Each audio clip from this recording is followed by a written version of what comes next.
tiempo en el cual recién estamos recuperando la clase, pero bueno, la vida del cirujano es así. Siempre tenemos imprevistos. Si alguno de ustedes decide ser cirujano, tiene que saber que esta es la vida, a la vida a la cual bueno, no, nos exponemos, pero en realidad es una vida también llena de gratificaciones, ¿no? Es una especialidad muy bonita que nos permite salvar muchas vidas, que nos permite compartir muchas cosas con nuestros pacientes, pero sí conlleva algo de sacrificio.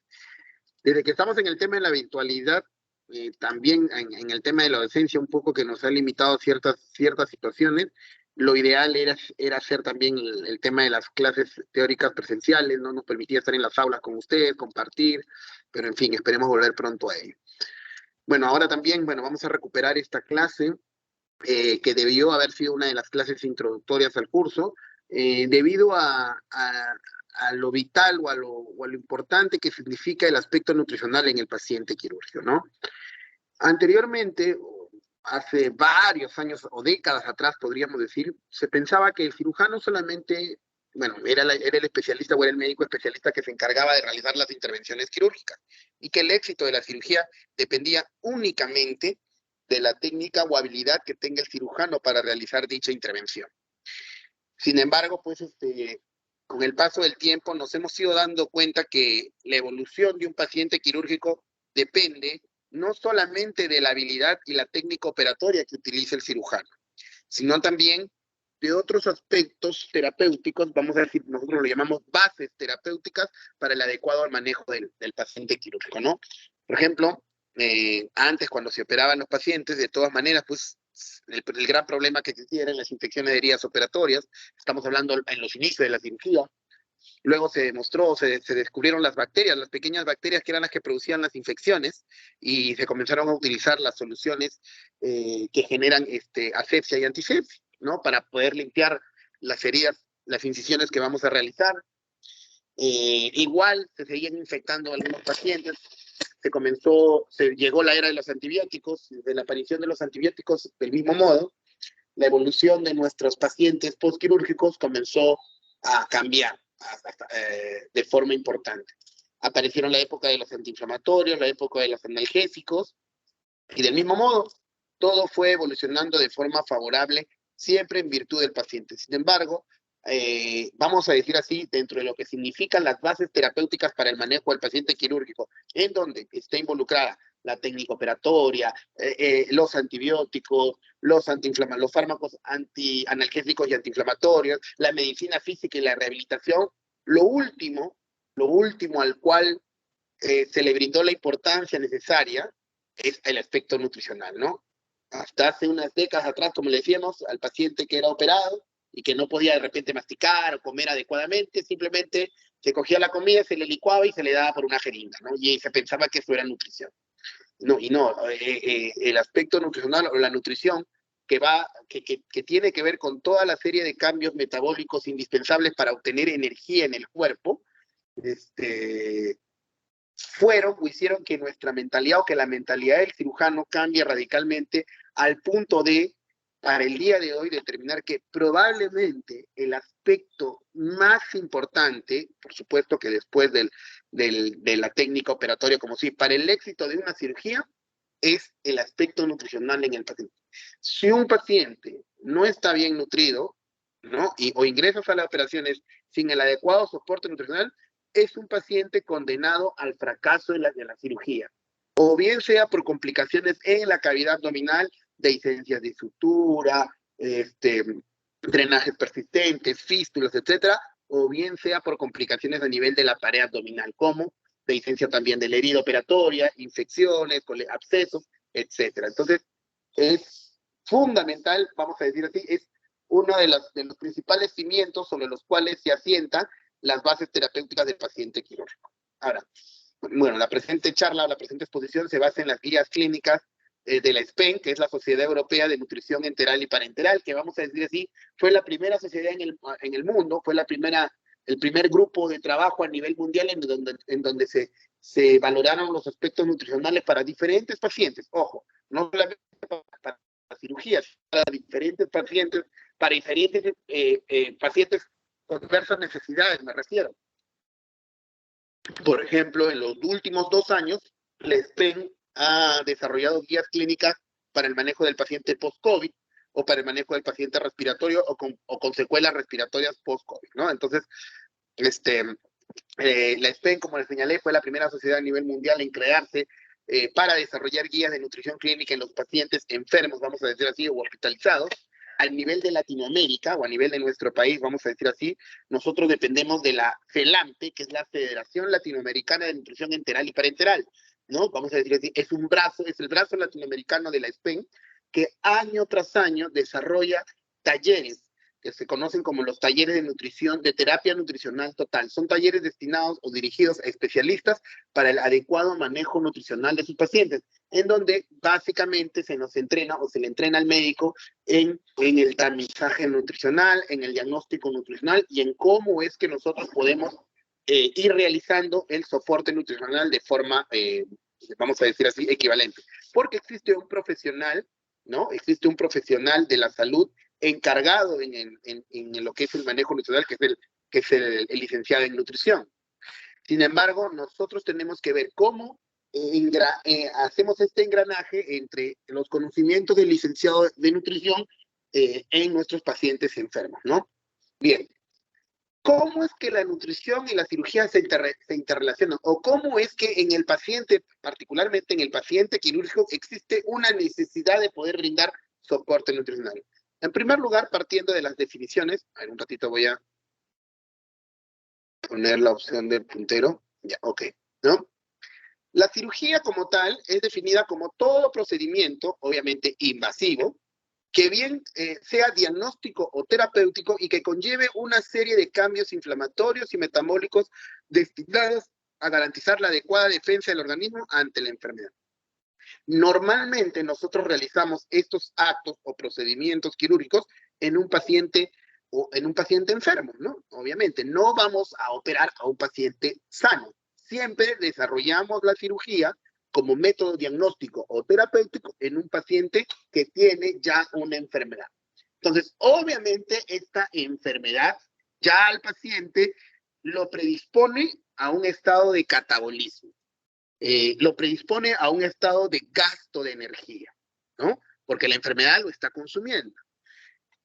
La cirugía como tal, la cirugía como acto operatorio, desde el mismo momento en que nosotros realizamos una incisión en el cuerpo, desde el momento en que realizamos un pequeño corte en el cuerpo, eso también es reconocido por el cuerpo como un agente agresor. O sea, la cirugía como tal es reconocida como un agente agresor para el cuerpo. Y obviamente eso también va a desencadenar una respuesta inflamatoria y por lo tanto va a desencadenar un gasto o consumo de energía. Entonces, tal como se señala en esta afirmación de aquí abajo, la cirugía predispone a alteraciones en el estado nutricional debidas no solamente al propio procedimiento, porque el propio acto operatorio ya desencadena una respuesta inflamatoria, ya desencadena gasto de energía, sino también a la patología de base, al periodo de ayuno. Generalmente los pacientes que son operados, bien sea por emergencia o programadas, generalmente tienen algunas o varias horas de ayuno,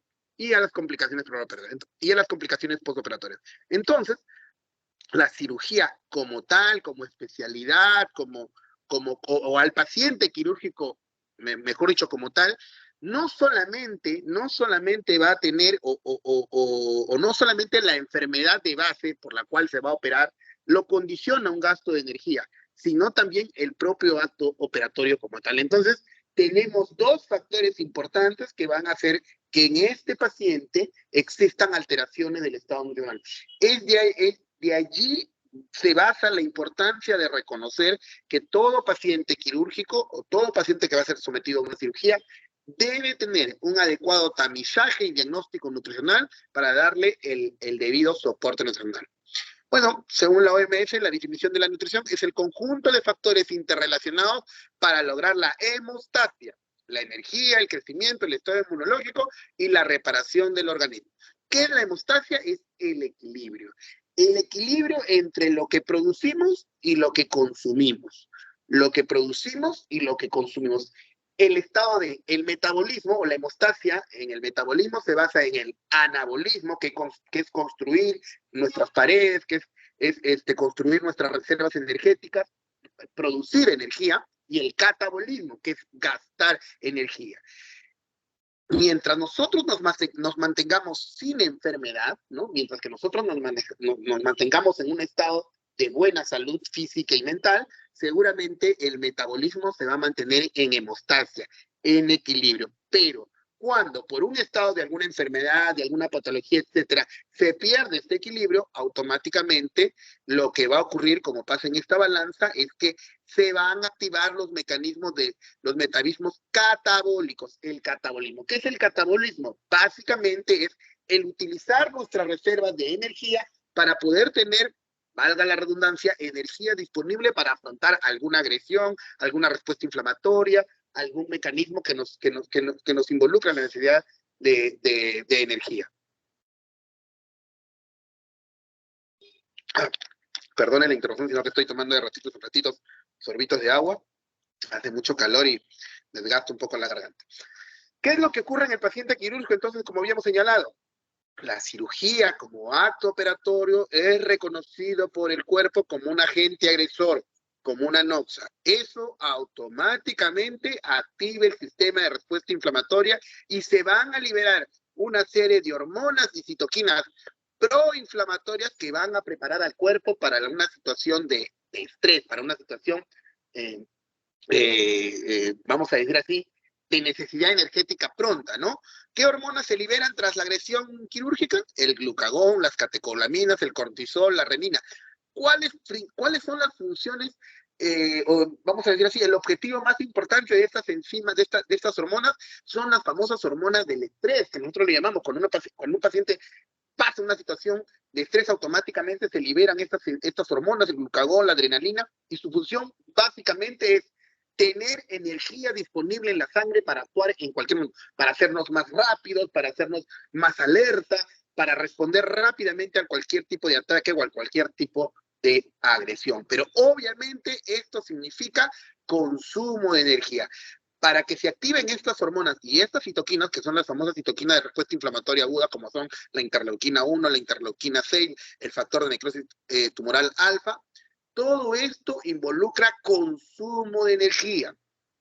Y si involucra consumo de energía, quiere decir que se pierde automáticamente el equilibrio, se pierde la hemostasia, automáticamente la parte del catabolismo es mucho más pesado y el anabolismo es mucho más lento. Entonces, ¿qué tenemos que hacer nosotros? Nosotros lo que tenemos que hacer es equilibrar esta balanza. Para la recuperación y curaciones de las heridas operatorias es necesario pasar a un estado de anabolismo para poder lograr el equilibrio metabólico. Entonces, en el paciente quirúrgico, de por sí, no solamente por el acto operatorio, sino por la enfermedad, entramos en un estado de catabolismo. Y la única forma de equilibrar el buen estado de salud es tratando de equilibrar esta la balanza por medio de un estado de anabolismo. ¿Y cómo logramos ese estado de anabolismo? Por medio de la nutrición, por medio del soporte nutricional. Muy bien. ¿Por qué? Porque si es que no logramos ese equilibrio, vamos a llegar a lo que se conoce como el estado de desnutrición. ¿Qué es la desnutrición? Es todo estado mórbido o patológico, secundario, bien sea a la falta de ingesta o absorción de nutrientes esenciales, es decir, porque no ingerimos nutrientes, o por estados de exceso gasto metabólico. ¿Qué es lo que ocurre en el estado de una enfermedad? Por ejemplo, en un paciente con una apendicitis aguda, ¿no? Puede que el paciente haya estado comiendo, es más, en la apendicitis aguda particularmente es una enfermedad que te quita el apetito, que no te deja comer. Entras en un estado que se llama hiporexia. Entonces ya ese paciente y la enfermedad lo empieza a consumir. Entonces ya ese paciente probablemente entre con alteraciones del estado nutricional al acto operatorio, ¿no? Entonces hay pacientes que se desnutren porque hay excesivo gasto metabólico, como ocurren en enfermedades crónicas, por ejemplo, enfermedades oncológicas. Un paciente con un cáncer, a pesar de que pueda seguir comiendo, la enfermedad o el propio cáncer lo está consumiendo, ¿no? Lo está manteniendo en un estado de hipercatabolismo. Y eso genera, pues, un exceso de gasto de energía y lo lleva rápidamente a la desnutrición. La desnutrición hospitalaria aproximadamente se estima que va de un 20 a un 30 a 35%. En nuestro país, vamos a decir así, el estudio más grande el estudio más grande que se hizo en unidades de hospitalización quirúrgica fue en lo que, bueno, en el que hoy es el Hospital Nacional Guillermo Almenara. El doctor José Abinatea y el doctor Villanueva realizaron un estudio de desnutrición en los pacientes quirúrgicos. Y más o menos el promedio en nuestro país es un poquito mayor, o fue un poquito mayor en esa época, era del 35 al 40%, ¿no? En el mundo, las cifras del SPEN hablan del 20 al 30%, también existe una variación importante, y esto de qué va a depender, de qué va a depender que algunos pacientes sean menos o más desnutridos, en función a los factores de riesgo quirúrgico, y esos factores de riesgo quirúrgico dependen del paciente, ¿no? Del estado previo, del estado primordial del paciente, o en función a la enfermedad por la cual se van a operar. No es lo mismo operar un paciente con una apendicitis aguda, que si bien es cierto, es que en donde probablemente el factor nutricional, debido al tiempo de la enfermedad, no haya sido tan brusco, que a un paciente con un cáncer de colon, en el que probablemente la enfermedad lo haya ido consumiendo por bastante tiempo, ¿no? Entonces, de esos factores de riesgo quirúrgico son los que dependen estas variaciones en cuanto a los índices de desnutrición hospitalaria. Pero para nosotros no nos interesa mucho el tema de las cifras o los índices. Lo que nos interesa son las consecuencias. Las consecuencias estrictamente en el paciente quirúrgico, las consecuencias de la desnutrición hospitalaria en el paciente quirúrgico son la mala cicatrización de las heridas quirúrgicas, la alteración de los estados inmunológicos de defensa, el aumento de las infecciones con aumento de la estancia hospitalaria, la mayor morbilidad y mayor mortalidad, lo que incide en el aumento de los costos hospitalarios. Entonces, debido a que se evidenció de que existe un gran porcentaje, un 30-40% de desnutrición en los hospitales y que estos generan consecuencias en los pacientes quirúrgicos, es que a nivel de Europa se creó la famosa SPEN, la Sociedad Europea de Nutrición Enteral y Parenteral, y a nivel latinoamericano se creó la famosa FELAMPE, que es la Federación Latinoamericana de Nutrición Parenteral y Enteral, los cuales, como les adelanté, desarrollan todos los años un taller. Bueno, en realidad son varios talleres, que son los talleres de terapia nutricional total, que son conocidas como las siglas del TNFT, en donde se definen o en donde se brindan conceptos para definir la administración tanto de macronutrientes como de micronutrientes y la nutrición como parte integral del cuidado del paciente, ¿no? Muy bien, entonces, sabemos que existe desnutrición hospitalaria, sabemos que que existe consecuencias directas de esta desnutrición hospitalaria, sobre todo en el paciente quirúrgico, pero ahora, ¿cómo es que yo diagnostico? ¿Cómo es que puedo saber qué paciente tiene cierto grado de desnutrición o qué paciente tiene riesgo de desnutrición? Ojo, porque son ambas cosas las que tenemos que valorar. Pacientes desnutridos y pacientes en riesgo de desnutrición, porque pueda que en este momento, antes de la operación, no estén desnutridos, pero tras el acto operatorio que conlleva gasto de energía y en el postoperatorio inmediato donde el paciente no va a poder ingerir alimentos de repente, obviamente ese paciente que estaba en riesgo de desnutrición ya pasó a un estado de desnutrición. Entonces, por ello es importante el diagnóstico, no solamente del estado de desnutrición, sino pacientes en riesgo de desnutrición. Y para ello nos valemos del famoso tamizaje nutricional. El tamizaje nutricional permite identificar a los pacientes que se van a ver beneficiados con el apoyo nutricional. Es recomendable llevar un tamizaje nutricional de rutina en todos los enfermos hospitalizados. O sea, en la actualidad es obligatorio que todos los enfermos hospitalizados se les realice un tamizaje nutricional en el que podamos determinar cuál es su estado nutricional. Si están bien nutridos, si están en riesgo de desnutrición o si están desnutridos, ¿no? El objetivo en el caso del paciente quirúrgico es predecir la probabilidad de un resultado mejor o peor debido a los factores reales. Es decir, es saber qué paciente tiene mejores posibilidades de llevar una cirugía o un postoperatorio, vamos a decir así, bueno, eficiente, eficaz, y qué paciente seguramente tiene mayor riesgo de complicaciones. De repente, si entramos a operar, por ejemplo, un paciente desnutrido, pero que tiene que operarse por, no sé, estaba en preoperatorios para una colecistectomía, pero de repente este cuadro de colecistectomía, o este cuadro, perdón, de colecistitis crónica se reagudizó y tenemos que entrar a operarlo de emergencia, pero el paciente está desnutrido, sabemos que ese paciente es muy probable que en el postoperatorio quiera soporte. Pero requiera soporte intensivo, de repente el paciente tiene que pasar después de la cirugía a una unidad de cuidados intermedios o a una unidad de cuidados intensivos. Entonces, eso nosotros lo vamos a poder predecir o valorar si es que hacemos un adecuado tamizaje nutricional, ¿no? Y bien, ¿y de qué forma? ¿Cómo hacemos la evaluación nutricional? Ahora vamos a dejar que pase la ambulancia que está haciendo bulla. Bueno, la evaluación nutricional es un ejercicio clínico en el que se reúnen indicadores de diversos tipos. Los indicadores más conocidos para el diagnóstico nutricional son las medidas antropométricas, las medidas bioquímicas y las medidas inmunológicas, ¿no? O sea, son formas o métodos a través de los cuales nosotros podemos valorar qué paciente está desnutrido, en riesgo de desnutrición o bien nutrido. La finalidad, conocer el nivel orgánico del estado de la composición corporal del paciente. A ver, vamos a hablar, a mí lo que me interesa es que ustedes se aprendan o sepan cuáles son los indicadores más conocidos. En cuanto a lo que son las medidas antropométricas, el peso corporal, ¿no? El índice de masa corporal y el peso corporal son los indicadores antropométricos más conocidos. ¿Qué es el índice de masa corporal? El índice de masa corporal es el cociente que sale de dividir el peso sobre la talla al cuadrado. El peso sobre la talla al cuadrado. Este indicador nos da un valor a través del cual nosotros podemos clasificar el estado nutricional. Y va desde aquellos en donde existe un IMC menor un IMC normal es de 18.5 a 24.9.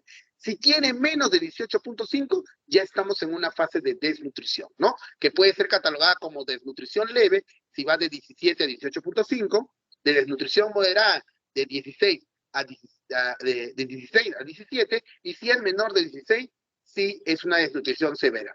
Incluso, según la SPEN, aquella persona que tiene un índice de masa corporal menor de 15 kilogramos por metro cuadrado está asociado a un incremento significativo de la morbimortalidad quirúrgica. No son pacientes realmente en un estado próximo a la caquetsia. Entonces, el índice o el cociente más utilizado es el índice de masa corporal como medida antropométrica. Incluso cuando nosotros desarrollemos la clase de cirugía bariátrica, vamos a saber que del mismo modo, para el diagnóstico de obesidad, el principal indicador o método de valoración antropométrica para definir y clasificar la obesidad también se basa en el índice de masa corporal, ¿no? En cuanto al peso corporal, lo ideal es comparar el peso ideal con el peso real, ¿no? Si hay un 10% de pérdida de peso por la enfermedad antes de la intervención, compromete definitivamente a la evolución. Si existe una pérdida de peso del 20 al 35% antes de la intervención, elevan la mortalidad. Y si existe una pérdida de peso del 40%, pone en peligro la vida del paciente. ¿A qué se refiere? Imaginémonos que un paciente normalmente pesa, no sé, 75 a 80 kilos, ¿no? Si este paciente, antes de una enfermedad, antes de ser operado, pierde unos 7 u 8 kilos, decimos, uy, este paciente ha perdido casi el 10% de su peso corporal total. Es un paciente que tiene un alto riesgo de complicarse, de comprometer su evolución. Ahora, si pierde del 20 al 35%, es decir, unos 14 a 15 kilos a más, vamos a decir así que este paciente tiene un riesgo de mortalidad alta. Y si pierde más de esos 15 kilos, 20, 30 kilos, pone en peligro su vida, ¿no? Esto generalmente ocurre en los pacientes, por ejemplo, oncológicos, ¿no? Que son pacientes que, por ejemplo, no es relativamente frecuente que los pacientes oncológicos, los pacientes con cáncer de estómago, con cáncer de colon, que son los tumores que con mayor frecuencia operamos en nuestro servicio, vengan a hospitalizarse señalando que han perdido de 10 a 20 kilos de peso, ¿no? Entonces, esos pacientes podremos tener una técnica quirúrgica exquisita, utilizar sutura mecánica, ¿no? Podemos utilizar los insumos y materiales de última generación. Sin embargo, a pesar de ello, debido a la pérdida de peso corporal que han tenido como producto de la enfermedad de fondo que padecen, lamentablemente tienen un elevado índice o elevadas posibilidades de no poder sobrevivir al acto operatorio. Muy bien, entonces, esos son los indicadores antropométricos, medidas antropométricas. Tenemos también medición de la reserva de la grasa, que también son medidas antropométricas.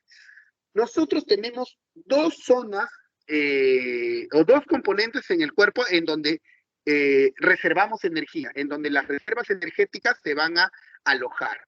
Uno es la masa grasa, ¿no? La masa grasa, ¿no? En donde nuestra reserva de lípidos, es en donde se mantiene nuestra reserva de lípidos. Tenemos dos, la masa grasa está compuesta por la grasa corporal y la grasa visceral, la grasa que está dentro de la cavidad abdominal, ¿no? Entonces, ahí es nuestra principal reserva de energía en base a la grasa. Y también tenemos una reserva de proteínas, y eso se hace en la masa magra o masa muscular. Entonces, no confundan masa grasa y masa magra. Masa grasa se refiere al porcentaje de grasa que tenemos, tanto grasa corporal como grasa visceral, mientras que la masa magra se refiere al porcentaje de músculo que tenemos, ¿no? Entonces, podemos medir ambas, podemos hacer una medición indirecta de la reserva de la grasa midiendo el pliegue cutáneo del tríceps, ¿no? El porcentaje del pliegue cutáneo. Existe, chicos, un minuto, por favor, no me corten la llamada que tengo que dar.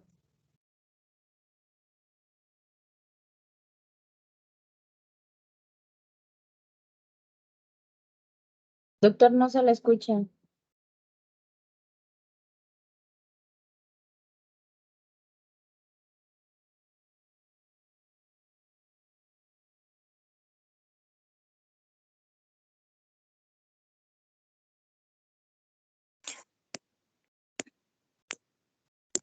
Doctor, no se le escucha.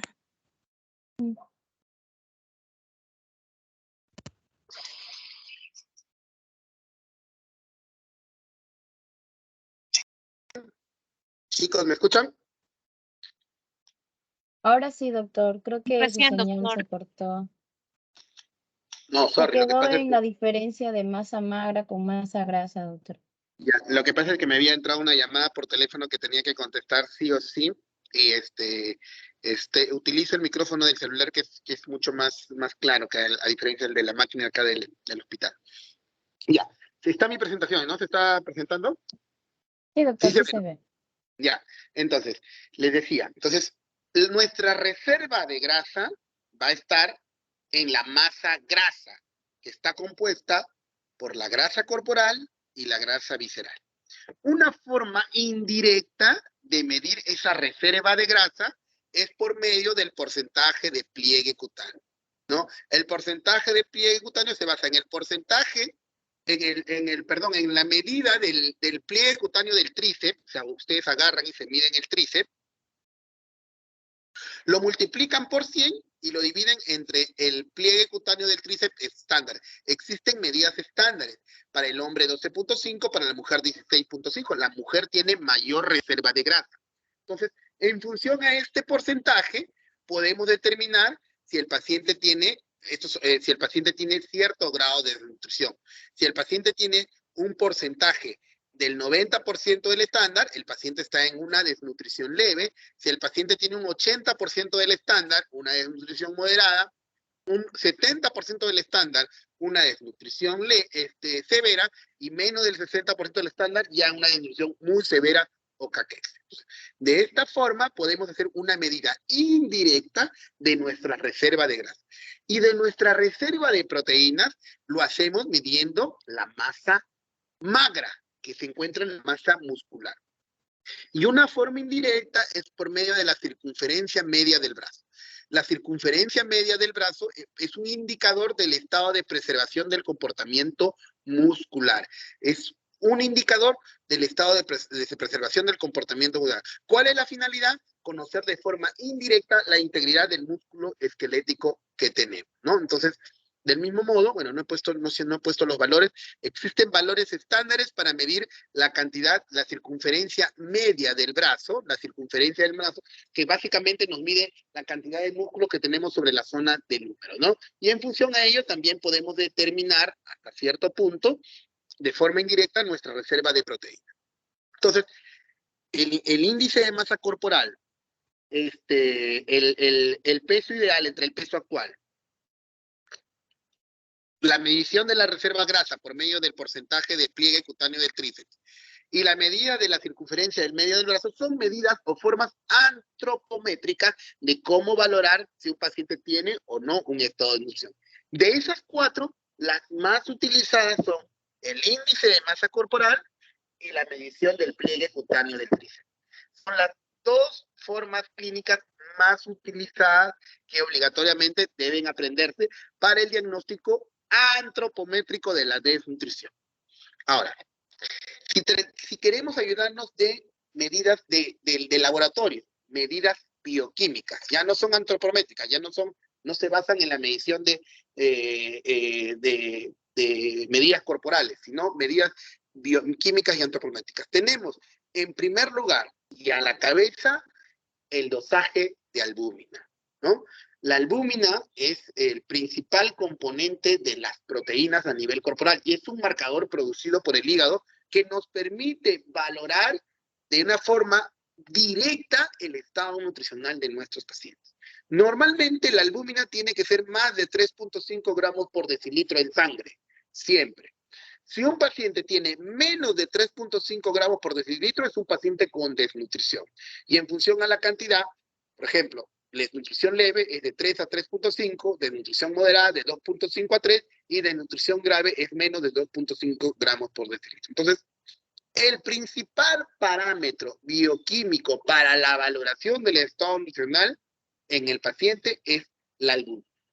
Es por ello que todo paciente que va a ser operado, como parte de sus exámenes preoperatorios, es necesario solicitar el perfil hepático, porque en el perfil hepático está, cuando ustedes vean un perfil hepático, ahora que están yendo a sus prácticas presenciales, siempre cuando vayan a ver un paciente, la historia clínica de un paciente que va a ser operado, revisen el perfil hepático y ahí en el perfil hepático van a ver albúmina, dosaje de albúmina y van a ver la medida. Casi siempre ese paciente tiene que tener más de 3.5, porque si tiene menos de 3.5 es un paciente con cierto grado de desnutrición, y si el paciente está desnutrido, ya sabemos que es un paciente con alto riesgo de complicaciones o incluso, dependiendo del estado de desnutrición, con riesgo de alta mortalidad.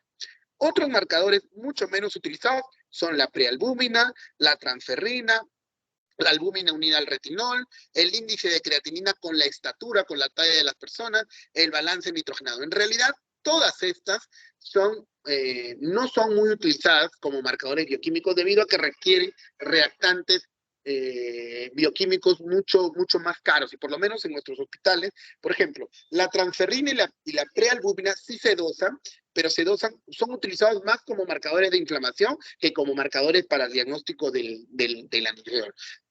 desnutrición.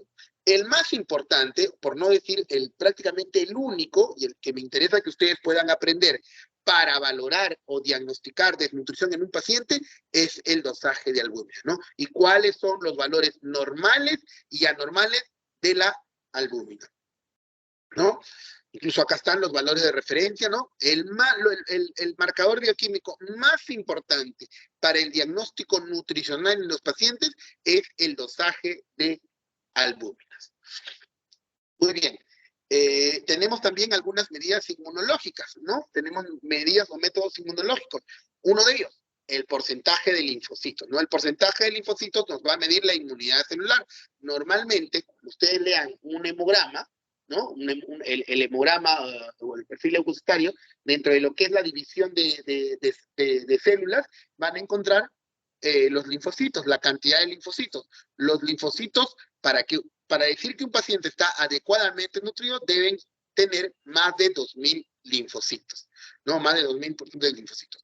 Si existen menos linfocitos, quiere decir que la producción de linfocitos ha disminuido. ¿Y en quiénes va a disminuir los linfocitos? Los linfocitos van a disminuir en los pacientes con cierto grado de desnutrición, ¿no? Entonces, la desnutrición leve, aquel que tenga de 1.999 a 1.500 linfocitos, desnutrición moderada de 1.499 a 1.200 linfocitos, y desnutrición severa menos de 1.100 linfocitos. Y existen otros parámetros inmunológicos, sí, las pruebas de hipersensibilidad tardía, ¿no? El más conocido, o por lo menos el más desarrollado en nuestro país, el famoso PPD, que es la prueba de reacción a la tuberculina, ¿no? A la tuberculosis, que nosotros lo hacemos como diagnóstico de tuberculosis, como diagnóstico de haber entrado en contacto con la tuberculosis, pero también Por ejemplo, cuando un paciente, nosotros en teoría, todos nuestros pacientes, todos nosotros en nuestro país es endémico a la tuberculosis. Entonces, en algún momento hemos entrado en contacto con un paciente con tuberculosis. Entonces, de todas maneras, siempre a la hora de colocar, de realizar la pápula, de colocar el antígeno debajo de nuestra piel, tiene que existir una respuesta. Porque si no hay respuesta, si la respuesta es cero, no quiere decir que no hemos entrado en contacto con el antígeno, sino que no tenemos la capacidad de responder. Nuestro sistema inmunológico está venido a menos y por lo tanto tenemos un estado de desnutrición.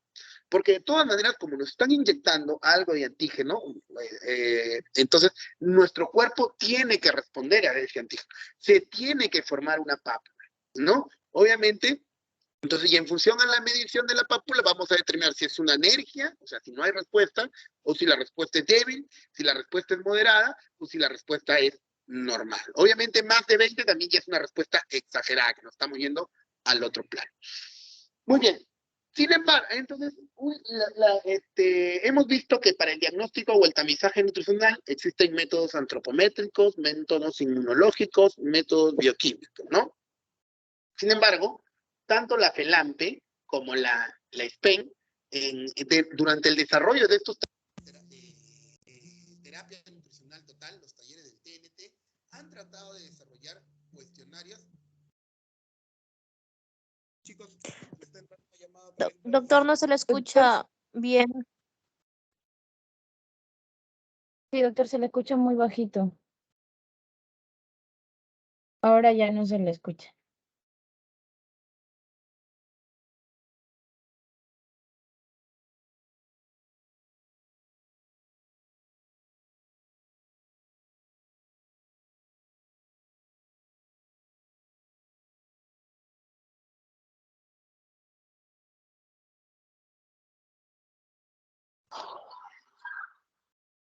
Chicos, ¿me escuchan? Ahora- Recién, doctor. Ya, Sí, sorry. doctor. Cada vez que se corte así bruscamente es porque me ha entrado una llamada. Sorry, disculpen. Ya, es como le decía. Entonces, todos estos métodos, la FELAMPE ha tratado de resumirlas o ha tratado de crear un cuestionario o un cuestionario para poder, vamos a decir así, como una historia clínica, como una pequeña historia clínica para poder lograr el diagnóstico nutricional. Y esta pequeña historia clínica o este cuestionario es conocido como el cuestionario de valoración global subjetiva. La valoración global subjetiva para el diagnóstico nutricional, que se basa en estos parámetros, que se basa en parámetros clínicos, obviamente se basa en las medidas del peso actual y en el peso ideal, o en el peso de hace 3 meses, en los hábitos de alimentación, cómo es la diferencia de lo que comían ahora desde hace un mes y qué tipo de alimento consumían. En cuanto a la actividad física, el diagnóstico de enfermedades concomitantes o comorbilidades, la presencia de tratamiento oncológico, el dosaje de albúmina y prealbúmina en algunos casos, la dificultad para alimentarse. Entonces, básicamente, en cuanto a la exploración física también, la pérdida de tejido adiposo o no, la pérdida de masa muscular, la presencia de edema o ascitis. La presencia de edema o ascitis, cuando una persona tiene edema o ascitis, o sea, el ascitis es líquido en la cavidad abdominal, es porque es un paciente que está perdiendo proteínas. Es un paciente que tiene las proteínas muy bajas. Por lo tanto, es una forma indirecta también de decir o de señalar que el paciente está desnutrido. Entonces, este cuestionario lo que busca es hacer un diagnóstico nutricional, un tamizaje nutricional, basándose en las principales medidas antropométricas, basándose en algunas medidas bioquímicas y también en algunas medidas inmunológicas, ¿no? Entonces, la idea o el plan a largo plazo es que en toda historia clínica de todo paciente hospitalizado se tenga que desarrollar también el cuestionario o la historia clínica de la valoración global subjetiva. En la actualidad se le realiza, pero solamente a los pacientes que van a ser operados. No se les realiza a todos los pacientes hospitalizados, solo a los pacientes que van a ser operados de forma programada. Ojo, a los que están en el pabellón, porque lamentablemente no se les hace todavía a los pacientes de emergencia, aunque deberían hacerle al paciente de la emergencia.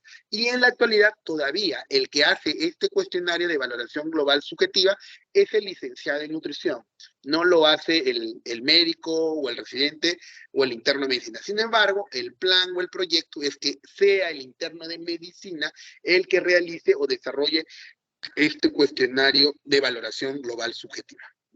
Muy bien, entonces, en función a las medidas antropométricas, medidas bioquímicas, medidas inmunológicas, en función a nuestro cuestionario de la valoración global subjetiva, nosotros decimos que nosotros tenemos solamente tres opciones. Decimos, nuestro paciente está bien nutrido, nuestro paciente está en riesgo de desnutrición o nuestro paciente está desnutrido.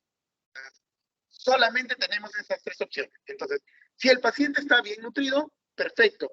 No tenemos mayores problemas más que esperar en el postoperatorio para continuar su proceso de desnutrición, para darle soporte y evitar que se desnutra. Pero si el paciente está desnutrido o en riesgo de desnutrición, tengo que darle soporte nutricional. Tengo que darle soporte nutricional antes de poder ingresarlo a sala de operaciones. ¿Qué es el soporte nutricional? Es la administración de nutrientes artificiales vía parenteral o por vía enteral, siendo el objetivo principal reducir al mínimo el catabolismo proteico. A ver, administración de nutrientes artificiales, ya sea por vía parenteral o por vía enteral. ¿Qué es la vía parenteral? A ver, nosotros para poder nutrirnos ingerimos nuestros alimentos por la boca, pasan por el esófago, el estómago, donde se realizan los procesos de digestión, llegan al intestino, que es donde se va a desarrollar la ingestión de los nutrientes, ¿no? Lo que no se ingiere pasa al colon para ser eliminado. Entonces, una vez que estos nutrientes son absorbidos en el intestino, pasan al torrente sanguíneo para de allí ser distribuidos a todo el cuerpo. Entonces esa es la forma de cómo el alimento que nosotros ingerimos llega y se convierte en energía a nivel de las células. Entonces, en la nutrición parenteral, lo que hacemos o lo que se hace es inyectar directamente los nutrientes a la vía circulatoria, directamente a la pared. Entonces, y mientras que la nutrición enteral es llevar los alimentos directamente a la superficie de absorción, que son los intestinos. ¿Qué quiere decir?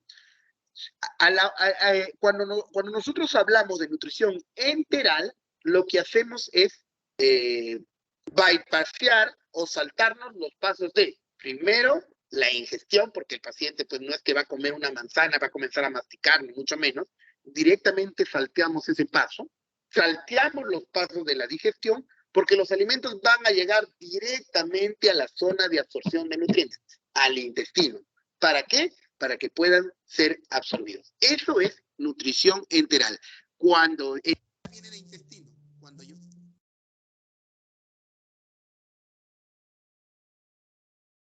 Está en llamada. Esperemos un ratito.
Chicos, ¿me escuchan? Sí, doctora, ahora sí. Sorry, una vez más, sorry, sino que estoy en la guardia y No se están que preocupe, ya. doctora. Ya. A ver, entonces, eso es nutrición enteral, llevar los nutrientes directamente al intestino, mientras que la nutrición parenteral es llevar los nutrientes directamente a la vía circulatoria. O sea, nos saltamos toda la parte digestiva. Entonces, nosotros podríamos decir, uy, entonces es mejor o es más conveniente la vía parenteral. No, no, la vía parenteral es menos fisiológica. Lo más fisiológico es la vía enteral. Lo ideal sería nutrir al paciente por la vía oral, o sea, utilizando su boca, que pueda digerir los alimentos. Eso es lo más fisiológico. Pero en algunas circunstancias el paciente no puede deglutir o no puede masticar o está en un estado de posanestesia o de repente es operado del estómago y por lo tanto hemos hecho alguna rafía o sutura en el estómago que necesitamos bypasear la zona porque los alimentos no pueden pasar por ahí porque si no podrían generar presión. Entonces utilizamos la vía enteral. La vía enteral siempre, ojo, y les quiero adelantar esto, ¿no? Como una de las principales conclusiones de la clase, cuando ustedes tengan que dar soporte nutricional, siempre deben preferir o elegir la vía enteral por encima de la vía parenteral. La vía parenteral debe ser el último recurso al que ustedes accedan. O sea, debe ser su última posibilidad. Porque en primer lugar, como les repito, es menos fisiológica y está expuesta a algunas complicaciones. Una nutrición parenteral de forma, vamos a decir así, persistente en el tiempo, o sea, un paciente que solamente se alimenta por nutrición parenteral, es un paciente que, por ejemplo, va a desarrollar atrofia de las vellosidades intestinales. Es un paciente que va a desarrollar atrofia de los enterocitos. Es un paciente que probablemente en el momento en que se recupere, digamos, de su enfermedad y queramos volver a retomar la alimentación por vía oral, nunca va a poder realizarla, porque es un paciente que obviamente ya debido a que no ha utilizado la vía digestiva, ha entrado en atrofia de esos conceptos. Es un paciente que puede desarrollar úlceras, que puede desarrollar gastritis, es un paciente que puede desarrollar hepatotoxicidad. Es más, es muy frecuente la hepatitis fulminante post nutrición parenteral total. Hay algunos pacientes que lamentablemente por enfermedades como por ejemplo el síndrome de intestino corto, ahora cuando vean seguramente en alguna de las clases isquemia intestinal o síndrome de intestino corto, el paciente prácticamente no tiene intestino. Y si no tiene intestino, no tiene superficie de absorción y la única manera de que pueda sobrevivir hasta esperar un trasplante de intestino es utilizar la nutrición parenteral. Pero estos pacientes, o muchos de estos pacientes, han terminado falleciendo porque desarrollan hepatopatías bastante fulminantes que lo llevan a la muerte. Entonces, siempre la preferencia o siempre deben escoger la nutrición enteral por encima de la nutrición parenteral. Muy bien. Todos los pacientes quirúrgicos deben pasar por soporte nutricional. Y el objetivo principal, como ya habíamos dicho en la diapositiva anterior, es reducir al mínimo el catabolismo proteico. A nosotros los cirujanos, o en el caso del paciente quirúrgico, no, la desnutrición es a todo nivel, ¿no? Es una desnutrición en base a macronutrientes, en base a carbohidratos, a lípidos y a proteínas. Sin embargo, de estos tres macronutrientes, el que mayor repercusión tiene en el paciente quirúrgico es la desnutrición proteica, es decir, el catabolismo proteico. Es lo que más rápidamente se va a perder. Y es lo que tenemos que tratar de bloquear. ¿Por qué? Porque gracias a las proteínas nosotros tenemos inmunoglobulinas, gracias a las proteínas tenemos factores de coagulación, gracias a las proteínas tenemos los insumos necesarios para la cicatrización de las heridas. Entonces, es sumamente importante para el paciente quirúrgico evitar o reducir a toda costa el catabolismo proteico. Y más bien, por el contrario, favorecer el anabolismo energético y proteico también. Entonces, ¿cuáles son los objetivos del soporte nutricional? Minimizar el balance proteico negativo y evitar la desnutrición y depresión de las reservas energéticas para mantener una adecuada masa muscular, la función inmune y cognitiva y mejorar la recuperación postoperatoria. ¿Qué tenemos que hacer para minimizar el estado catabólico dentro de la cirugía? O sea, ¿qué es lo que tenemos que hacer para evitar el consumo catabólico de energía? Debemos reducir el estrés de la cirugía. Si ya les señalé que si el propio acto operatorio, si el propio hecho de realizar una incisión en el cuerpo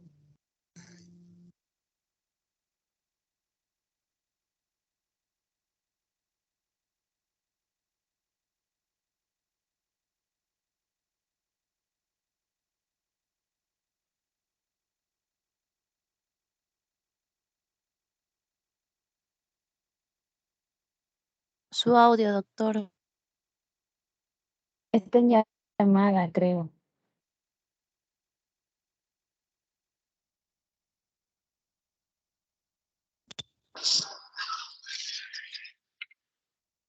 Chicos, una vez más, sorry. ¿Me escuchan, no? Sí, doctor. Ya. Entonces, reducir el estrés de la cirugía. ¿A qué nos referimos con el estrés de la cirugía? O sea, no solamente nos referimos al acto operatorio como tal, no solamente el acto operatorio como tal es considerado como un agente agresor o como una noxa para el cuerpo, sino también todos los factores que están involucrados en un acto operatorio. ¿Cuáles son esos factores?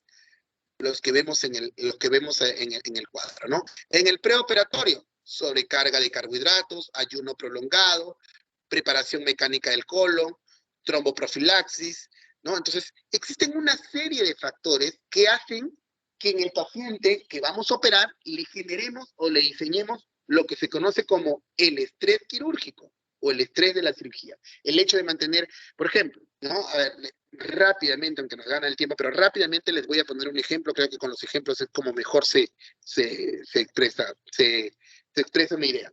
Imaginemos que hay un paciente que es un paciente que sufre de estreñimiento crónico, pero que en una de las veces que ha ido a defecar, defeca heces con sangre. Entonces, esto lo alerta, le llama la atención y acude al consultorio privado de alguno de ustedes que son médicos generales todavía.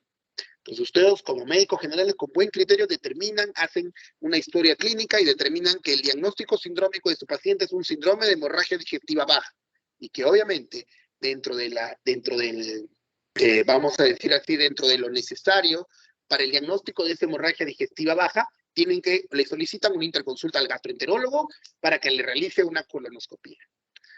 El paciente acude preocupado, tenso, nervioso, acude al gastroenterólogo y el gastroenterólogo le realiza la colonoscopia, previa preparación del colon, ¿no?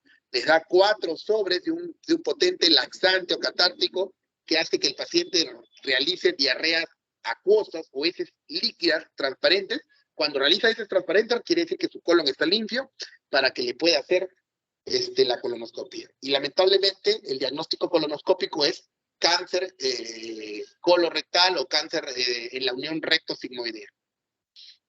Entonces el gastroenterólogo inmediatamente lo deriva al cirujano, llega al cirujano y el cirujano dice, hay que preparar inmediatamente a este paciente para cirugía, le manda a hacer todos los preoperatorios, le manda a hacer la tomografía para el estadiaje, se hospitaliza el paciente, en ese proceso de hospitalización al paciente se le saca sangre por todos lados, al paciente la noche anterior o las 2 noches anteriores se le da solamente una dieta líquida, el día anterior no se le da de comer,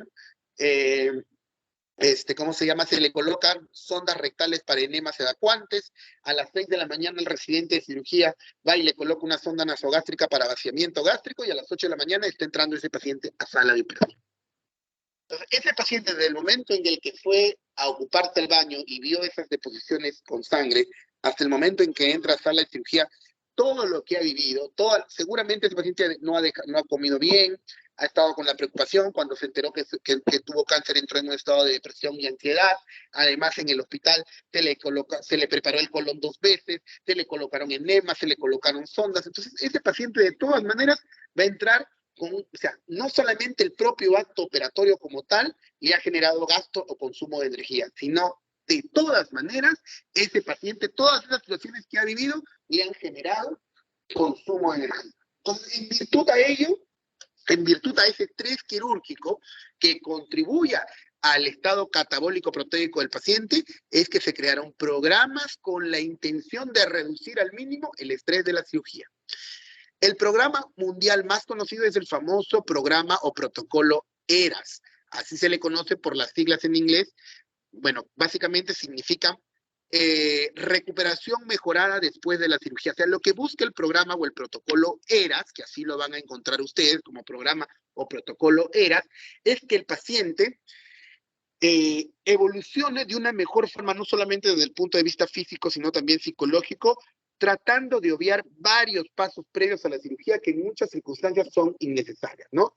De eso se encarga el protocolo ERAS, que es el que tenemos aquí, el protocolo ERAS, que tiene aspectos importantes desde el preoperatorio, en el intraoperatorio y en el postoperatorio. Por ejemplo, en el preoperatorio, uno de los aspectos, sobre todo desde el punto de vista nutricional, que es lo que más nos interesa a nosotros en esta clase, es el rechazo del ayuno prolongado. Ya no es necesario, bueno, y eso es algo que todavía seguimos luchando con los anestesiólogos. Para los anestesiólogos, todo paciente que entra a sala de operaciones debe estar como mínimo, bueno, antes eran 24 horas de ayuno. Después bajó a 12 horas de ayuno. Y en la actualidad, los anestesiólogos no aceptan que un paciente entre a sala de operaciones si no tiene como mínimo 8 horas de ayuno. Sin embargo, todas las guías internacionales de nutrición, las guías internacionales de metabolismo, recomiendan de que no es necesario que el paciente esté en ayuno tantas horas. Nosotros sabemos por fisiología que los líquidos van a empezar su vaciamiento gástrico a partir de los 15 minutos y a las 2 horas ya no va a haber líquidos en el estómago, ya todo se vació. Y en cuanto a los sólidos, del mismo modo, a la hora de haber ingerido los sólidos, se va a iniciar su vaciamiento y máximo o exageradamente entre las 4 a 6 horas ya no hay sólidos en el estómago. Los anestesiólogos sugieren el ayuno prolongado porque lo que ellos quieren es que el estómago esté vacío para que a la hora de intubarlo no haya reflujo y no hayan aspiraciones a nivel pulmonar. Pero sabemos que en el caso de los líquidos es suficiente tenerlo máximo 2 horas de ayuno. Y en el caso de los sólidos, máximo 6 horas. Entonces, por ello es que las guías recomiendan que un paciente puede ingerir líquidos hasta 2 horas antes de su cirugía y sólidos hasta 6 horas antes. Y el hecho de que, si le podemos dar, por ejemplo, si el paciente se va a operar a las 10 de la mañana, a las 8 de la mañana podríamos darle líquidos, y lo ideal es líquidos azucarados o con una sobrecarga de carbohidratos. ¿Por qué?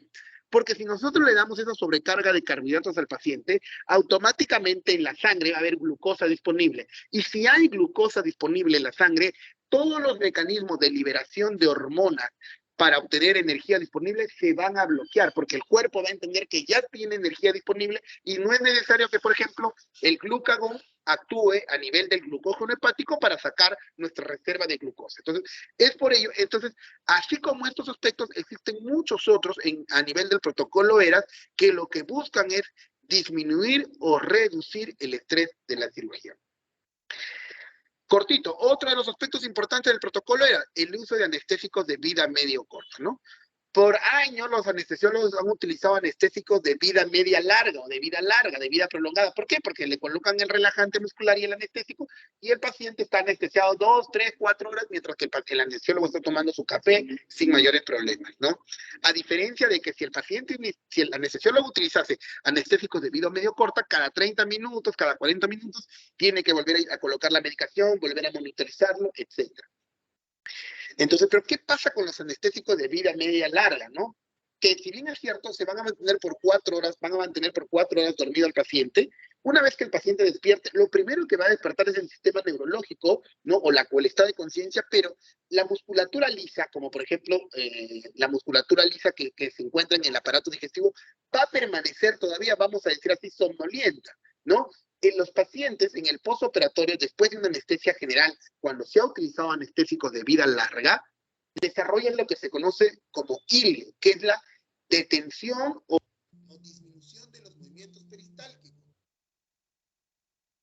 Disminución de los movimientos peristálticos. A eso se le conoce como hilio. Y entran en hilio en virtud o debido a que todavía están bajo efectos de ese anestésico que demora en metabolizarse en el cuerpo aproximadamente 24 o 48 horas. Si un paciente está con hilio en el postoperatorio, es un paciente que no podemos darle de comer, porque si le damos de comer va a vomitar. Es necesario que para que el paciente pueda nutrirse y comer adecuadamente, es necesario que el paciente tenga los movimientos peristálticos adecuados y tenga los ruidos hidroaéreos adecuados. Muy bien, entonces, en resumen, ¿cuáles son los aspectos nutricionales del protocolo ERAS? Integrar la nutrición en todo el manejo del paciente, evitar largos periodos de ayuno prolongado, restablecer la alimentación oral tan pronto como sea posible, comenzar el tratamiento nutricional precozmente, realizar un adecuado control metabólico, reducir los factores que exacerban el catabolismo relacionados con el estrés o que empeoran la función gastrointestinal, como por ejemplo minimizar el uso de agentes paralíticos en el tratamiento ventilatorio posterior o el uso de anestésicos de vida media larga, movilización temprana para facilitar la síntesis de proteínas y la función muscular. Todos estos son solamente los aspectos nutricionales, porque el protocolo ERA tiene muchos otros aspectos a tener en cuenta en el aspecto nutricional. Muy bien, como ya habíamos señalado, ¿cuáles son las causas de la desnutrición en el paciente quirúrgico? El retardo de la cicatrización, la hipoproteinemia, la tendencia a los edemas, la dehiscencia de las suturas, la hipotonía o atrofia intestinal, la atrofia muscular, alteración de la hidropoiesis, depresión de la inmunocompetencia, disminución de la resistencia a la infección, sepsis, falla multiorgánica y muerte, ¿no? Entonces, todas estas son causas directas de la desnutrición. Muy bien, algunas consideraciones especiales del aspecto o de la desnutrición en el paciente quirúrgico. Una persona normal, sin comer, solo ingiriendo agua, puede morir aproximadamente en 2 meses. O sea, tenemos una reserva energética de aproximadamente para 2 meses. En el paciente que presenta un trauma severo o una lesión, este tiempo se reduce a 1 mes, ¿no es cierto? Entonces, nuestras reservas energéticas teniendo un trauma severo o una lesión grave se reducen a 1 mes. Si existe una pérdida de más del 12% del nitrógeno corporal total, el nitrógeno es el principal sustrato para la formación de los aminoácidos y de las proteínas, o más del 33% del peso corporal, eso es generalmente fatal, es generalmente mortal. La debilidad de los músculos respiratorios disminuye la ventilación y por lo tanto la perfusión del oxígeno tisular y por lo tanto contribuye a la neumonía.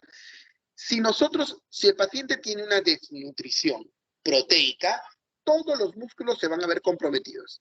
Si los músculos respiratorios se ven comprometidos, va a disminuir la ventilación y por lo tanto la perfusión de oxígeno tisular.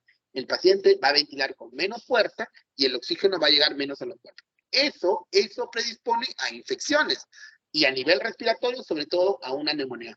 Un paciente que no tiene un adecuado patrón ventilatorio es un paciente que favorece que las secreciones se queden acumuladas y que estas al mismo tiempo generen una infección a nivel del parénquima pulmonar y eso se conoce como neumonía. Igual, ¿qué otra consecuencia directa de la nutrición? La disminución de nutrientes disminuye la eficacia cardíaca y por lo tanto reduce la perfusión tisular y la nutrición tisular. La hipoxia de la mucosa intestinal favorece la famosa translocación bacteriana, la infección y por lo tanto la bacteriemia y la sepsis. Los pacientes desnutridos, en los pacientes donde hay desnutrición, eso afecta el metabolismo a nivel celular, la respiración a nivel celular. Los pacientes desarrollan hipoxias celulares, va a existir hipoxia a nivel de la mucosa intestinal y eso favorece la formación de sepsis. A veces decimos, pero ¿por qué un paciente desnutrido desarrolla sepsis? Y sobre todo sepsis partiendo de un foco abdominal en un paciente que ha sido operado, justamente por este mecanismo, por el mecanismo de hipoxia de la mucosa celular como consecuencia de alteraciones del metabolismo respiratorio celular. ¿Qué otras consideraciones en el paciente quirúrgico? El ayuno perioperatorio, como ya lo hemos señalado, es innecesario en la mayoría de casos. Lo que necesitamos es que en el preoperatorio evitar largos periodos de ayuno. Y aquí está lo que señala, ¿no? Lo que se señala. Podemos dar líquidos claros hasta 2 horas antes de la cirugía y sólidos hasta 6 horas antes de la cirugía. Esto tiene un grado de recomendación del tipo A con un intervalo o un nivel de confianza del 97%, ¿no? Si no existe riesgo de aspiración, es decir, por ejemplo, si el paciente no está postrado, si el paciente no está inconsciente, etcétera, el paciente que va a ser operado puede tomar líquidos claros hasta 2 horas antes de la anestesia y sólidos hasta 6 horas antes. Esto es lo que necesitamos que el anestesiólogo logre comprender. Lo ideal es recomendar suplementos a domicilio si no se cubren con las necesidades energéticas por vía oral y siempre es importante también dar una carga previa de hidratos de carbono o de carbohidratos. Esto en cuanto al preoperatorio y en cuanto al postoperatorio, lo más importante es el restablecimiento de la nutrición lo más temprano posible. Lo ideal es comenzar el soporte entre las primeras 24 a 48 horas de postoperatorio. Lo ideal es dar, como ya les señalé, nutrición enteral o en su defecto la combinación de nutrición enteral o parenteral si es que no se cubren los las medidas, los requerimientos. Muy bien. ¿En quiénes vamos a dar soporte nutricional? Vamos a dar soporte nutricional durante el preoperatorio a pacientes desnutridos o con riesgo nutricional. ¿Y cómo vamos a hacer el diagnóstico de estos pacientes desnutridos o con riesgo nutricional? En base a las medidas antropométricas, o sea, con el IMC, en base a medidas bioquímicas como el dosaje de albúmina, en base a medidas inmunológicas como el dosaje de linfocitos, o por medio del cuestionario que es la valoración global subjetiva. ¿En quiénes más le vamos a dar soporte nutricional? Si preveemos un ayuno en los 5 días del perioperatorio. Si se espera que la ingesta no alcance al menos el 50% de sus requerimientos, en los 7 días que dure el perioperatorio usaremos la vía oral preferentemente. O en pacientes que van a tener una ingesta oral inadecuada más de 14 días. Por ejemplo, un paciente, un anciano que acabamos de operar, que si bien es cierto, no hemos hecho ninguna rafía, ninguna anastomosis, pero sabemos que es un paciente que desde el preoperatorio consumía lento, ¿no? Consumía en pocas cantidades. Sabemos que después de la cirugía, este paciente adulto mayor o anciano va a desarrollar un hilio, va a desarrollar un tránsito lento. Entonces, en este paciente es muy probable que en las próximas 2 semanas no complete sus requerimientos nutricionales y por lo tanto tengamos que indicarle soporte nutricional a pesar de no haber realizado una cirugía mayor. Entonces, ¿quiénes se van a beneficiar de un soporte nutricional? Aquellos con un riesgo de desnutrición severa y que cumplan algunos de los criterios, como son pérdida de peso de más del 10 al 15% en 6 meses, un IMC menor de 18.5, una valoración global subjetiva del tipo B o C, o un índice de riesgo nutricional mayor de 5, y o una albúmina menor de 3 miligramos por decilitro sin insuficiencia hepática o renal. O sea, básicamente, nuevamente, la utilización de las medidas antropométricas, medidas inmunológicas, medidas bioquímicas y la valoración global subjetiva. De esa forma vamos a hacer el diagnóstico nutricional. Entonces, ya sabemos que existe desnutrición hospitalaria, ya sabemos las consecuencias de esa desnutrición hospitalaria en el paciente, ya sabemos que tenemos que hacer un tamizaje nutricional y un diagnóstico, y eso lo hacemos por medio de medidas antropométricas, por medio de medidas bioquímicas, por medio de medidas inmunológicas y por medio de la valoración global subjetiva. Ya sabemos eso. Ya sabemos todas las repercusiones que pueden ocurrir en el paciente antes de la cirugía y después de la cirugía. Y ya sabemos en quiénes tenemos que darle soporte nutricional. Ya sabemos que tenemos que darle soporte nutricional. Muy bien, pero ya sabemos que necesita soporte, pero ¿cómo lo hacemos? ¿Cómo es que vamos a definir las características de ese soporte? En primer lugar, tenemos que conocer las necesidades energéticas del paciente. Tenemos que conocer cómo se van a distribuir los nutrientes y qué tipo de fórmula le vamos a dar. En cuanto a las necesidades energéticas, existe una ecuación que es conocida como la ecuación de Harris-Benedict, que va a estimar, o lo que busca es estimar el gasto calórico en reposo o la tasa metabólica basal. ¿Qué quiere decir? Ustedes, que están ahí sentados escuchando la clase, ya están gastando energía. Energía para respirar, energía para ver la pantalla, energía, de repente han almorzado recién y están digiriendo. Entonces, para que ustedes puedan desarrollar las funciones biológicas mínimas necesarias para mantenerse vivos, eso involucra un gasto de energía. Y a ese gasto de energía se le conoce como tasa metabólica basal. Entonces, para que ustedes puedan sobrevivir, necesitan una cantidad de energía mínima indispensable para poder, como le digo, mantenerse vivo. Y eso se saca en función a una fórmula, ¿no? Una fórmula con algunos con algunas constantes, multiplicado por las variables que son el peso, la talla y la edad. Estas son fórmulas engorrosas que generalmente lo utilizan los médicos de las unidades de cuidados intensivos o las personas que se van a encargar, los químicos farmacéuticos que se van a encargar de la preparación de nutrientes. Existe además de esa fórmula de Harris-Benedict una fórmula empírica, que por ejemplo es la que sería necesario o importante que ustedes sí se la puedan aprender. Todo paciente, para mantenerse vivo, para calcular su requerimiento mínimo basal en cuanto a calorías, es 30 a 35 kilocalorías por kilo de peso. ¿Qué quiere decir? Si ustedes pesan 60 kilos, para ustedes mantener esos 60 kilos de peso, necesitan, vamos a poner el mínimo de 30. 30 por 60, 1800. Necesitan consumir 1800 kilocalorías por día para mantener sus 60 kilos de peso. Si ustedes consumen más de 1800 kilocalorías, probablemente aumenten un poco de peso. Pero si consumen menos de 1.800 kilocalorías de peso por día, seguramente van a bajar de peso. ¿Por qué? Porque la cantidad necesaria para mantener su metabolismo basal es de 1.800 kilocalorías. A ver, imagínense que ustedes viven con sus abuelitos en su casa. Su abuelito son flaquitos, pesan 55, 60 kilos, igual que ustedes. Entonces su abuelito, para que se mantenga con su peso ideal, para que se mantenga adecuadamente nutrido, necesita ¿cuánta? 1.800 kilocalorías. Pero imagínense que su abuelito en la mañana solamente desayuna una pequeña infusión con un pequeño pancito con mantequilla. Ese pan con mantequilla le ofrece aproximadamente 300 a 400 kilocalorías, no más que eso. Y ese anís con 2 cucharitas de azúcar, 100 kilocalorías. Entonces, él ha desayunado, su desayuno ha consistido en un desayuno de 500 kilocalorías. A la hora de almorzar, como de repente su abuelito es sedéntulo, ya no puede masticar bien, no consume carne, consume alimentos licuados o alimentos blandos, un pequeño plato de arroz con un pequeño de pollo deshilachado, un pequeño puré.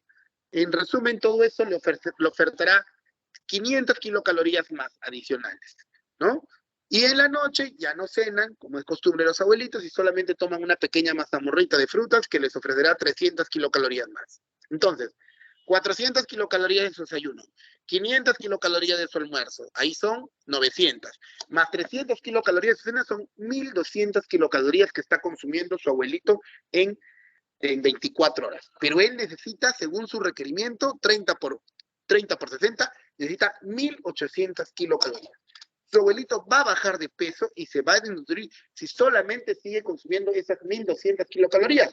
Su abuelito en este momento necesita aproximadamente 1.800 menos 1.200, necesita 600 kilocalorías. Tiene un déficit de 600 kilocalorías que ustedes tienen que suplementar para que su abuelito pueda complementar su función vital. En cuanto al reparto de nutrientes, es necesario que cuando ustedes lo vayan a suplementar, que obtengan fórmulas que tengan el mínimo o el requerimiento necesario por kilo de peso por día, tanto de hidratos de carbono como de proteínas, como de lípidos.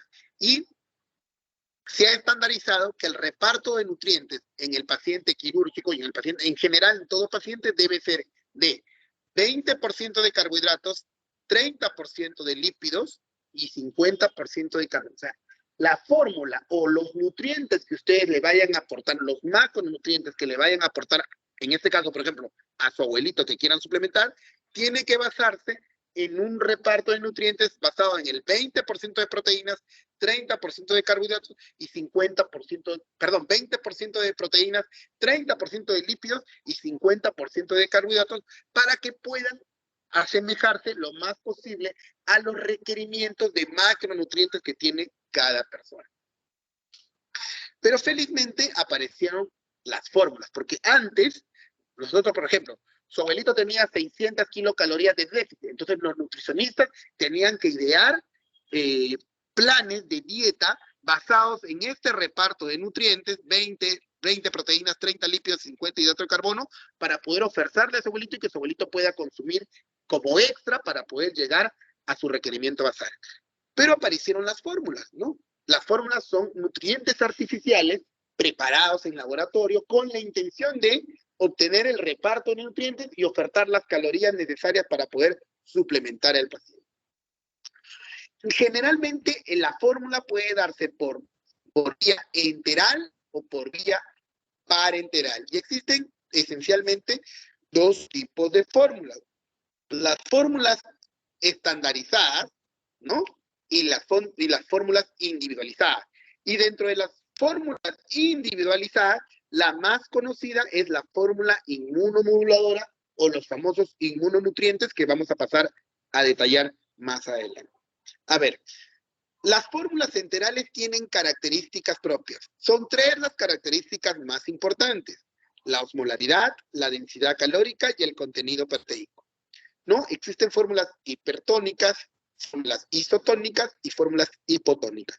Y existen fórmulas con una densidad calórica alta, que son conocidas como las fórmulas hipercalóricas, aquellas que por cada mililitro de fórmula te ofertan de 1.5 a 2 kilocalorías. Existen las normocalóricas, que te dan 1 kilocaloría por cada mililitro, y las hipocalóricas, que te dan 0.5 kilocalorías por mililitro. Y existen las fórmulas hiperproteicas, normoproteicas e hipoproteicas. Se dice que una fórmula es estándar, es decir, que puede ser o que ha sido elaborada para la mayoría de la población cuando cumple los criterios de ser isotónica, normocalórica y normoproteica. Les repito, una fórmula es estándar cuando es isotónica, normocalórica y normoproteica. Y se le llama estándar porque es una fórmula que le va a caer bien a la mayoría de la población. Y la fórmula estándar más conocida actualmente en el mercado es la famosa fórmula estándar o fórmula polimérica, que el laboratorio Abbott le ha puesto un nombre propio que se conoce como el famoso Ensure. Pero existen otras marcas, obviamente, el Enterez, el Osmolite, etcétera. Pero probablemente más conocido sea el Ensure, que es una fórmula estándar o fórmula polimérica, que es isotónica, que es normocalórica, porque por cada mililitro de fórmula te da 1 kilocaloría, que tiene el reparto de nutrientes del 50% de carbohidratos, 20% de proteínas, 30% de lípidos, y que es aceptada por la mayoría de las personas. Entonces, volviendo al ejemplo anterior de su abuelito, habíamos dicho que su abuelito su requerimiento es de 1800 kilocalorías, pero solamente él consume 1200 kilocalorías. Tiene un déficit de 600 kilocalorías. Entonces, si ustedes lo quisieran suplementar, tienen que darle una fórmula que les ofrezca esas 600 kilocalorías. El Ensure por cada mililitro de fórmula te da 1 kilocaloría. Por lo tanto, si necesitamos darle 600 kilocalorías, lo que va a necesitar su abuelito es aproximadamente 600 mililitros de fórmula. Esta botellita tiene 220 mililitros aproximadamente, ¿no? Que es lo que tiene un vaso de fórmula. Entonces, lo que tendría que hacer a su abuelito es decirle que coma lo mismo que está comiendo, pero además tiene que, durante la mañana o después del desayuno, tomar su vaso de Ensure o su vaso de fórmula, en la tarde otro vaso de Ensure o otro vaso de fórmula, y en la noche otro vaso de Ensure o otro vaso de fórmula. Dándole ustedes esos 3 vasos de Ensure por día, le están ofreciendo 660 mililitros de fórmula, que son 660 kilocalorías, y con ello están dándole soporte nutricional a su abuelito y evitando que se desnutra. Están logrando mantener su requerimiento calórico basal con una fórmula estándar, con una fórmula que te ofrece el reparto de nutrientes óptimo. Yo sé que todo lo anterior en la clase a veces son muy engorrosos, pero lo que me interesa es que esto lo puedan entender, ¿no? Es por ello, en los hospitales, por ejemplo, a un paciente postoperado que no puede comer porque está postrado, etcétera, se le coloca una sonda nasogástrica y se le da el Ensure, ¿no? ¿Cuánto? Si el paciente pesa 70 kilos, 70 por 3, 2100. Entonces, le tenemos que infundir 2 litros 100 de fórmula. Por eso es que se le conecta a una bolsa la fórmula de la leche y eso se le pasa por sonda. Y con ello estamos evitando que nuestro paciente se muera, que nuestro paciente tenga complicaciones, que nuestro paciente se recupere. Porque el paciente, una vez que pase la fase, digamos así, aguda de la inflamación de la cirugía, se va a recuperar y va a poder comer y va a poder nutrirse adecuadamente. Pero mientras tanto lo tenemos que suplementar para evitar que haya complicaciones, para que su día cierre bien y todo lo demás. Muy bien, entonces casi siempre lo que ustedes van a manejar o lo que van a ver son las fórmulas estándar o las fórmulas que son para... Pero existen algunas fórmulas individualizadas o algunas fórmulas especiales. Y en la actualidad, los más conocidos son los famosos inmunonutrientes, que son fórmulas diseñadas para mejorar el estado inmunológico del paciente. Son fórmulas enriquecidas con arginina, omega 3,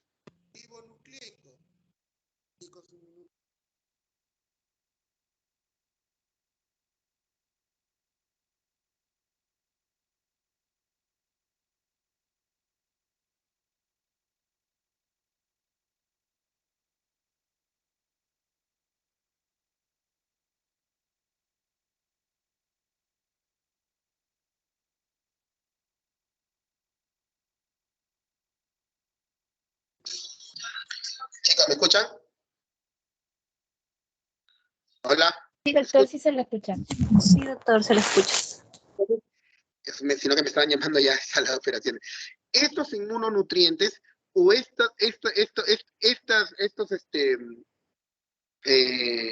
esta fórmula enriquecida con estos nutrientes como la glutamina, la arginina, los ácidos omega 3 o los nucleótidos, básicamente son esenciales porque mejoran el estado inmunológico del paciente, que además de ofrecerle macronutrientes, ofrecen este tipo de elementos enriquecidos que ofrecen, por ejemplo, la glutamina, mejora la respuesta de los linfocitos T, mejora la función de la mucosa intestinal, disminuye la tasa de infecciones.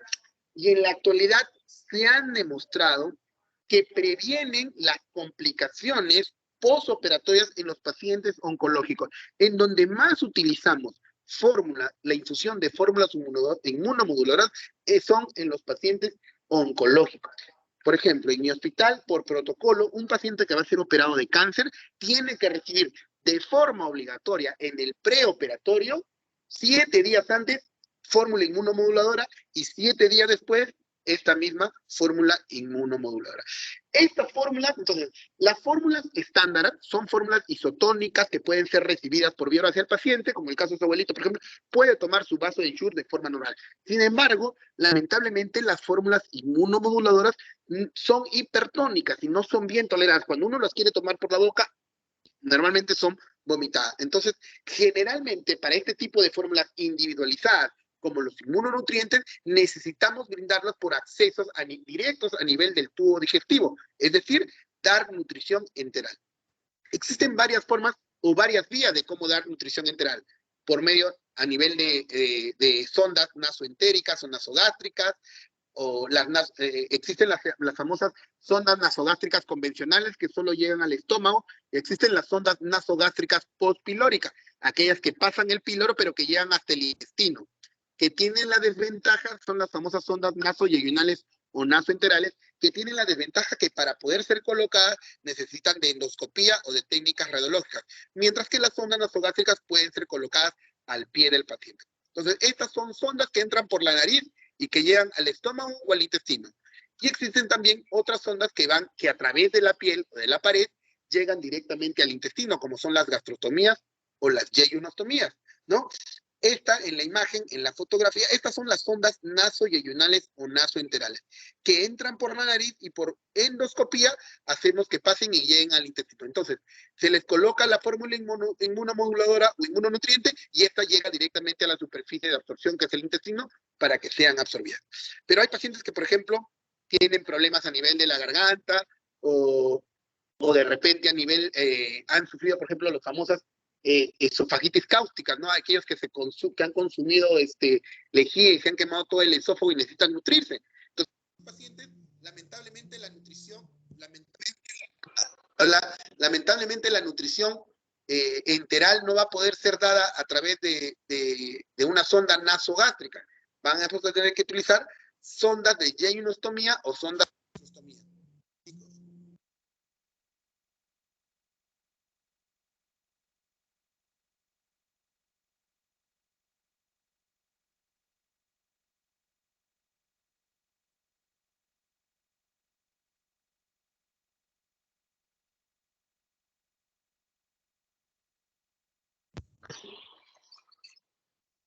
Hola, chicos.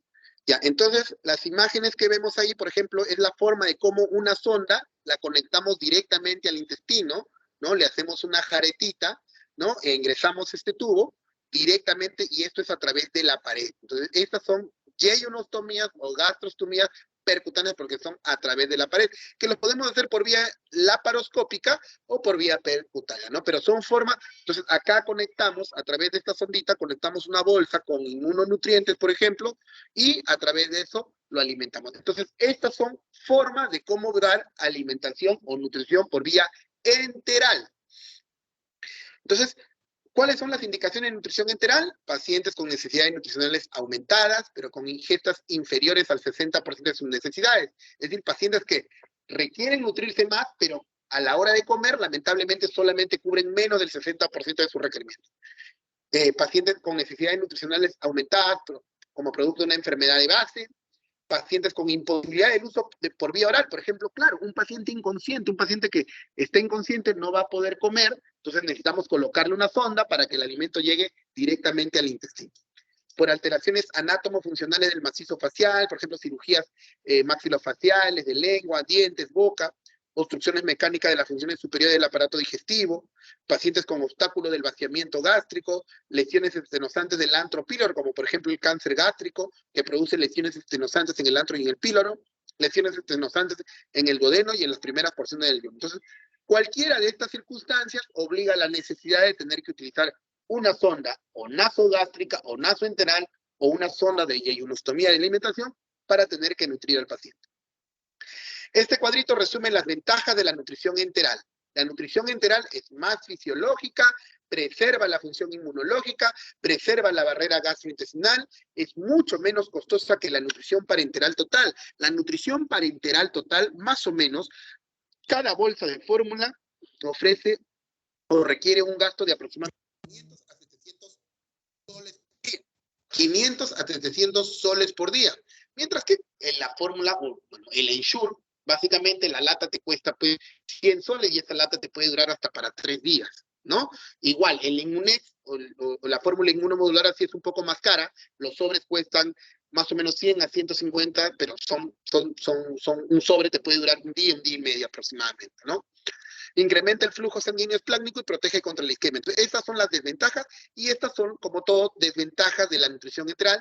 Necesita más tiempo para alcanzar el soporte total, depende del estado funcional del tracto digestivo, está contraindicada cuando un paciente tiene obstrucción. Si un paciente está con obstrucción intestinal, obviamente el tránsito intestinal va a estar interrumpido y por lo tanto no vamos a poder realizar la nutrición intestinal. O en pacientes con fístulas enterocutáneas de alto flujo o diarreas severas. Y en cuanto a la nutrición parenteral, como ya habíamos dicho, es aquella que se administra por definición directamente a la vía circulatoria. Existen dos tipos de nutrición parenteral. La nutrición parenteral total, cuando todos los requerimientos, todos los macronutrientes son directamente aportados en un solo momento, en un solo acto, en una sola bolsa de nutrición. Y la nutrición parenteral total, cuando solamente se suministra parte de los requerimientos. Muy bien. ¿No? Básicamente las ventajas para la nutrición enteral necesitamos un catéter, una vía venosa central, y para la nutrición parenteral es suficiente una vía periférica. Bueno, chicos, tienen ahí la clase, lamento mucho, bueno, nos hemos tomado más del tiempo de lo normal, pero me están llamando de la emergencia, no sé si rápidamente tienen alguna duda, pregunta o consulta. Yo, las preguntas que dejo para mi examen siempre son, bueno, en el caso de nutrición, en cirugía, obviamente existen volúmenes de textos grandes, o sea, es un tema recontra amplio, y poder resumirlo en una charla o en una clase de 1 hora y media es realmente muy difícil. La mayoría de conceptos o de cosas que quisiera compartirles, la verdad que queda muy corto. Pero en mis diapositivas trato de resumir lo que me interesa, los conceptos que me interesa que se les quede grabados, ¿no? Y por lo tanto, eso es lo que yo también pregunto para efecto de los exámenes. Muy bien, chicos, si no hay dudas o preguntas, bueno, ya nos encontraremos en la siguiente clase, ¿sí? Sí, doctor, muchísimas gracias por su clase, una clase muy didáctica.